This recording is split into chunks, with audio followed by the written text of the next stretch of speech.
Short disclaimer, you don't actually need PC275 to print these 3D models. You can use HDPLA or PETG, but I'll talk more about it later. I use these 3D prints every day in my kitchen, and I've been printing them for friends and family as well.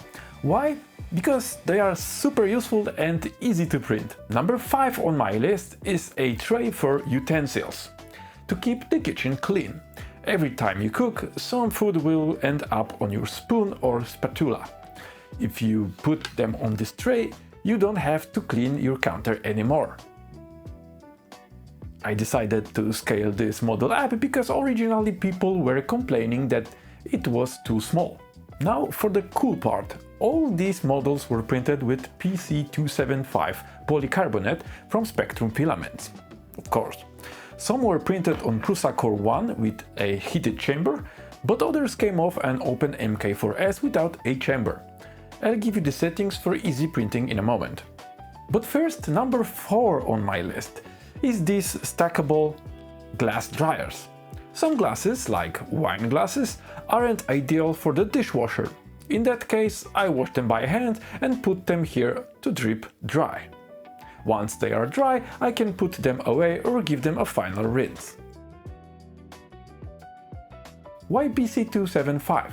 Well, Polycarbonate 275 is heat resistant up to 150 degrees Celsius, which means it's perfectly safe to put it into dishwasher, even at 60 degrees Celsius. It's similar to HDPLA, but PC275 is much harder and stronger than PLA or PETG. Unfortunately, PETG isn't suitable for the dishwasher or high temperatures because it can deform.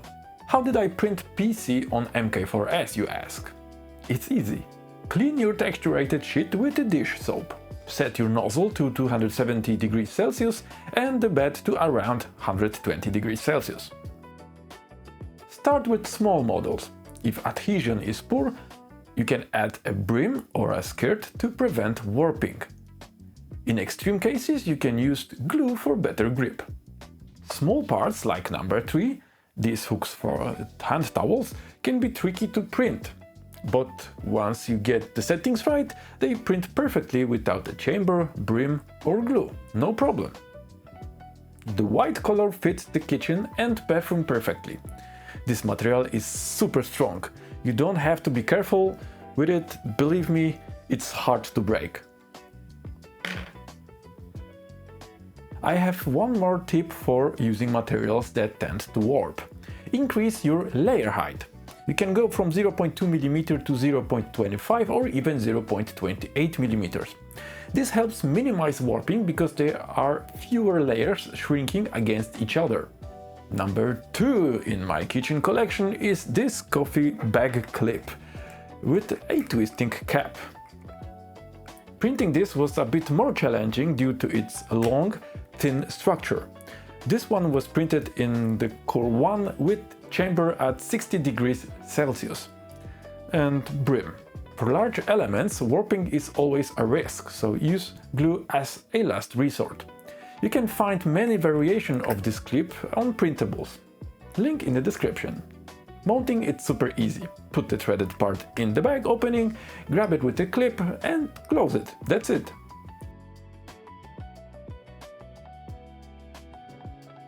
Now you can just remove the cap and pour your beans whenever you need coffee. It's easy to clean and very practical. Finally, number 1 on the list.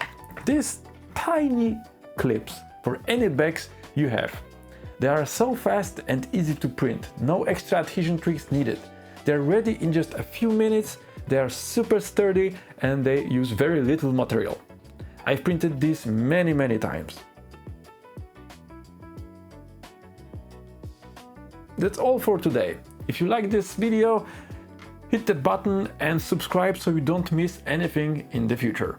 Links to the PC275 and the 3D models are in the description, as always. Remember to use our discount code SPECTRUMYT10 to get 10% off everything.